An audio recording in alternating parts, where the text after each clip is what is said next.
بسم اللہ الرحمن الرحیم۔ السلام علیکم ڈیئر اسٹوڈنٹس، امید ہے آپ لوگ ٹھیک ہوں گے اور آپ لوگوں کی زندگی خوشیوں کے ساتھ گزر رہی ہوگی۔ تو میرے اس چینل پہ ہر نئے آنے والے ان کو چاہیے کہ اس چینل کو سبسکرائب کریں اور گھنٹی کا بٹن دبائیں تاکہ میری ہر ویڈیو آپ کو وقت پہ پہنچتی رہے۔ تو اللہ تعالیٰ آپ لوگوں کو کامیابی ضرور دے، اور ہر وہ انسان جو محنت کرتا ہے وہ کہتے کہ مجھے محنت کا صلہ نہیں ملا، تو ہر کسی کو محنت کا صلہ ضرور ملے گا، لیکن نا امیدی نہیں ہونی چاہیے۔ آپ کو زندگی سے امید ہونا چاہیے اور آپ کے سامنے امید یہ ہونی چاہیے کہ انشاءاللہ مجھے کامیابی ضرور ملے گی۔ تو اگر آپ کو کامیابی نہیں ملی تو یہ ایسی بات نہیں کہ آپ کو کامیابی نہیں ملے گی، کامیابی ضرور ملے گی انشاءاللہ۔ یہ بڑھتے ہیں اس نظم کی تشریح کی طرف، لیکن میں ایک بات دو بتاتا چلوں کہ یہ جو اشعار ہے اس نظم میں، تو یہ ایک اس کا جو عنوان ہے اس نظم کا ایک آرزو ہے۔ آرزو کے معنی کیا ہے؟ خواہش ہے۔ سب سے پہلے میں آپ کو یہ بھی بتا دوں کہ اس نظم میں یہاں پہ جو اشعار دیے گئے ہیں تو یہ تقریباً 20 اشعار ہیں، یعنی 20 شعر ہیں۔ تو اس نظم کے آغاز میں کبھی کبھار ایسا دکھائی دے رہا ہے کہ یہ نظم جو ہے اس میں شاعر نا امید ہو گیا ہے۔ شاعر اصل میں نا امید نہیں ہوا ہے، اصل میں شاعر نا امید نہیں ہے، لیکن اصل میں اشعار ایسے انہوں نے یہاں پہ لکھے ہوئے ہیں، یا ان کی جو شاعری ہے آغاز میں ایسی دکھائی دے رہی ہے کہ یہ اس دنیا کی جو زندگی ہے اس سے نا امید ہو چکے تھے۔ اور ایک جگہ علامہ اقبال رحمۃ اللہ یہ بھی کہتے ہیں کہ نہیں ہے نا امید اقبال اپنی کشتی ویرا سے، نہیں ہے نا امید اقبال اپنی کشتی ویرا سے، ذرا نم ہو تو یہ مٹی بہت زرخیز ہے ساقی، ذرا نم ہو تو یہ مٹی بہت زرخیز ہے ساقی۔ یہ لفظ کیا ہے؟ بہت ہے، بڑی بہت سارے لوگ کہتے ہیں، لیکن یہ بڑی کا لفظ یہاں پہ لکھنا یہ غلطی ہے، اور اس غلطی کو سامنے رکھیں تاکہ یہ غلطی پھر بار بار سرزد نہ ہو۔ اچھا، بڑھتے ہیں۔ اس نظم کا جو پہلا شعر ہے وہ کچھ اس طرح سے ہے کہ دنیا کی محفلوں سے اکتا گیا ہوں یارب،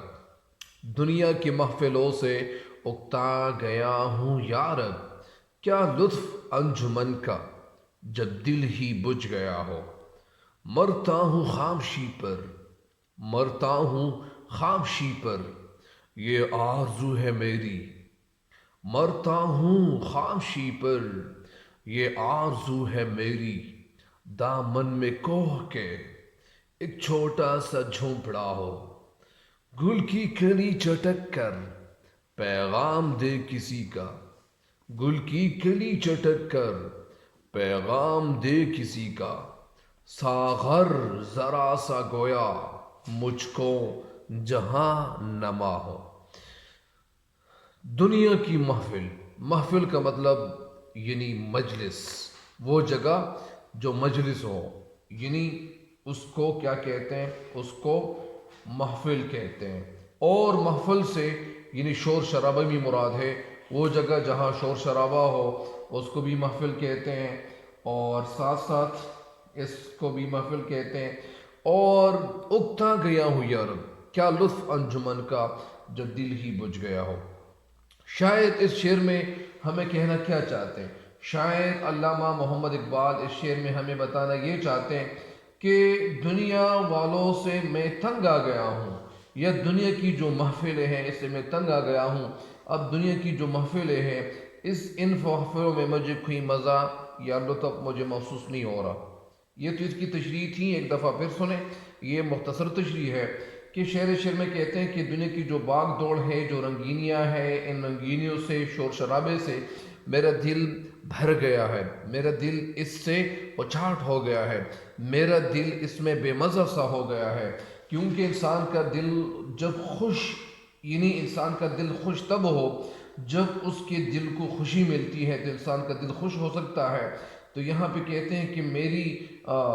یعنی دنیا میں جو میرا رہنا ہے تو دنیا کی ہر چیز مجھے اچھی نہیں لگتی ہے، یا اسی طرح اگر اچھی بھی لگتی ہے تو اسی وجہ سے شعر کہتے ہیں کہ میرے دل سے وہ جو جینے کا جو امنگ تھا، جو خواہش تھی، وہ ختم ہو گئی ہے، اور ابھی مجھے دنیا کی جو چیزیں ہیں اس سے میرا کوئی تعلق نہیں رہا۔ بہرحال اس شعر کی تشریح یہ تو مختصر سی تھی، ابھی تھوڑا میں ڈیٹیل میں چلا جاؤں گا۔ شاید اس شعر میں اللہ تعالیٰ سے ایک آرزو کر کے کہتے ہیں کہ اس شہر کے جو شور شرابے ہیں، اس شور شرابے سے میں تنگ آ گیا ہوں،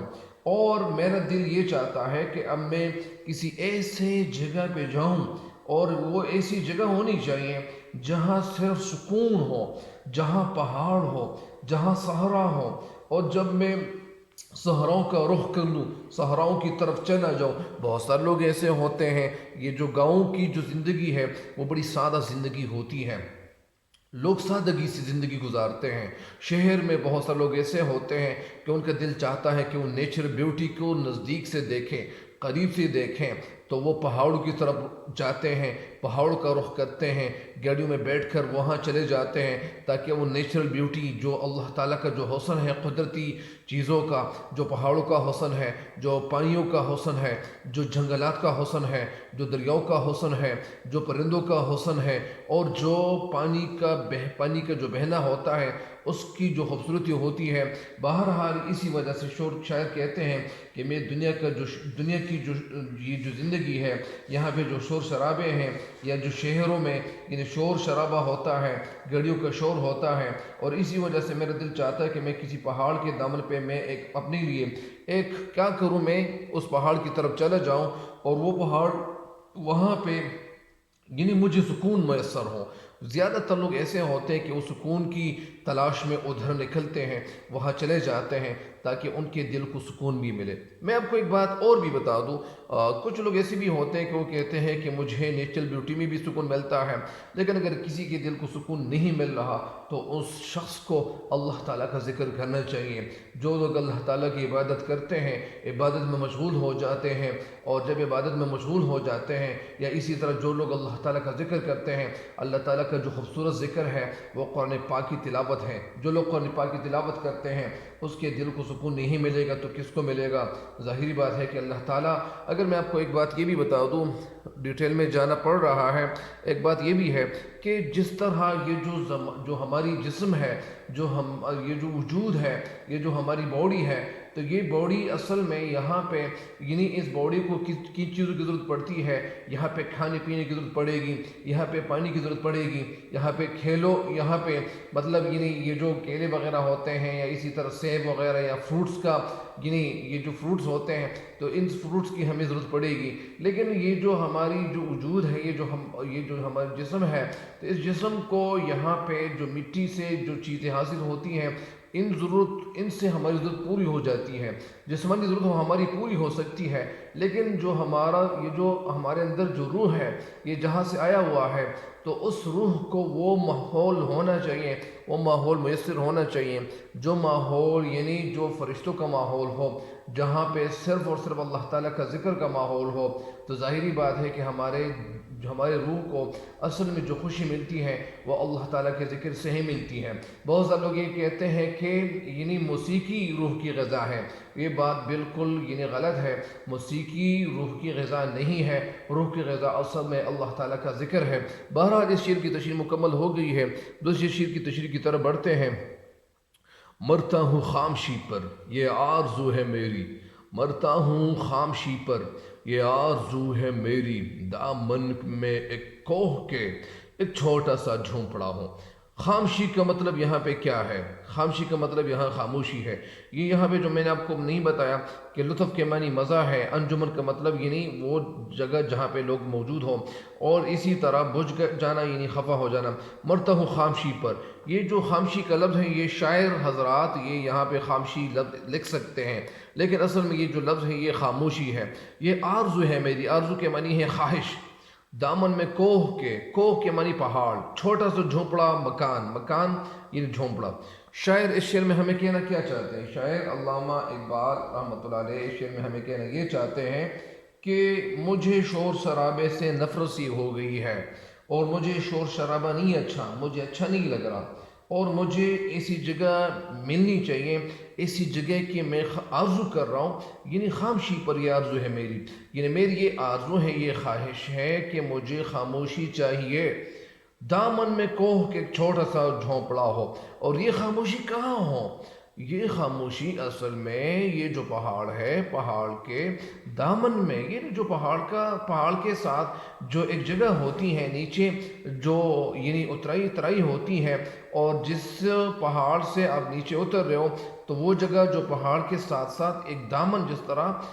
جو ہمارے قمیص کے جو دامن ہوتے ہیں، اسی طرح یہاں بھی پہاڑوں کا جو دامن ہے، تو دامن کے ایک چھوٹا سا جھونپڑا ہو، تو جب یہ دامن ہو، اور اسی طرح میری دلی خواہش ہے، میرے اندر جو خواہش ہے وہ یہ ہے کہ میں دنیا سے کسی اور پہاڑ کے دامن میں، میں ایک ایسی جگہ پہ چلا جاؤں کہ وہاں صرف اور صرف یعنی نیچرل بیوٹی ہو، وہاں صرف اور صرف یعنی قدرتی حسن ہو، وہاں صرف اور صرف پہاڑ ہو، وہاں صرف اور صرف سبز و شاداب جگہ ہو، وہاں صرف اور صرف یعنی بہتا ہوا پانی ہو، اور وہاں صرف اور صرف پرندوں کی آوازیں ہوں، وہاں صرف اور صرف یعنی ہواؤں کی سنسناہٹ ہو، وہاں صرف اور صرف یعنی خوبصورت جگہیں ہوں۔ تو اسی وجہ سے شاعر کہتے ہیں کہ میں شور شرابے سے تنگ آ گیا ہوں، میرا دل یہ نہیں چاہتا کہ میں شور شرابے میں مزید رہوں، اسی وجہ سے میرا دل چاہتا ہے کہ میں کسی ایسی جگہ پہ چلا جاؤں، اور وہ جگہ کیا ہونی چاہیے؟ وہ پہاڑ ہونا چاہیے، اور پہاڑ میں جب میں پہاڑ پہ جب چلا جاؤں گا تو وہاں میں ایک الگ مکان میں رہنا اپنے لیے پسند کروں گا، اور میرا ایک چھوٹا سا مکان ہونا چاہیے، میری ایک چھوٹی سی جھونپڑی ہونی چاہیے، اور اس جھونپڑی میں کیا کروں؟ میں جھونپڑی میں رہوں تو انسان کی طرح، میں رہوں تو زندہ انسان کی طرح، لیکن وہاں پہ میرے دل میں یعنی میرے دل میں یہ غم نہ آئے، یعنی میرے دل میں یہ غم نہ ہو کہ میں کھاؤں گا کیا، پیوں گا کیا۔ اور اسی وجہ سے دنیا کی جو چیزیں ہیں، دنیا میں وہ چیزیں جن چیزوں کے حوالے سے ہم فکر مند ہوتے ہیں، ہم کہتے ہیں کہ ہم کھائیں گے کیا، پئیں گے کیا، کہاں سے کمائیں گے، کہاں سے کھائیں گے، کیا کھائیں گے، کیا نہیں کھائیں گے۔ اسی وجہ سے شاعر کہتے ہیں کہ مجھے ان چیزوں سے کوئی رغبت نہیں ہے، میرے دل میں ان چیزوں کے حوالے سے کوئی شوق نہیں ہے، لیکن اصل میں ایسی جگہ پہ جب چلا جاؤں، میرے دل میں کوئی غم نہ ہو، کوئی کھٹکا نہ ہو، کوئی اور بات نہ ہو، اور میں وہاں صرف اور صرف سکون کی تلاش کے لیے میں وہاں چلا جاؤں، اور میرا ایک چھوٹا سا مکان ہو، ایک چھوٹی سی جھونپڑی ہو، جہاں پہ میں لوگوں سے ایک الگ تھلگ اپنی زندگی گزارتا جاؤں، اور میرے دل کو سکون میسر ہوں۔ تو اسی وجہ سے اس شعر کی تشریح مکمل ہو گئی ہے، آج کے لیے اتنا ہی کافی ہے، اور مجھے امید ہے کہ انشاءاللہ آپ ان اشعار کی تشریح سے فائدہ ضرور اٹھائیں گے، اور آپ کو انشاءاللہ یہ تشریحات ضرور سمجھ میں آ جائیں گی انشاءاللہ۔ تب تک کے لیے مجھے دیجیے گا اجازت، لیکن میرے اس چینل کے لنکس بھی اپنے دوستوں کے ساتھ شیئر ضرور کریں تاکہ آپ کے ساتھ ساتھ ان کو بھی فائدہ پہنچے۔ تب تک کے لیے دیجیے گا مجھے اجازت، اللہ نگہبان۔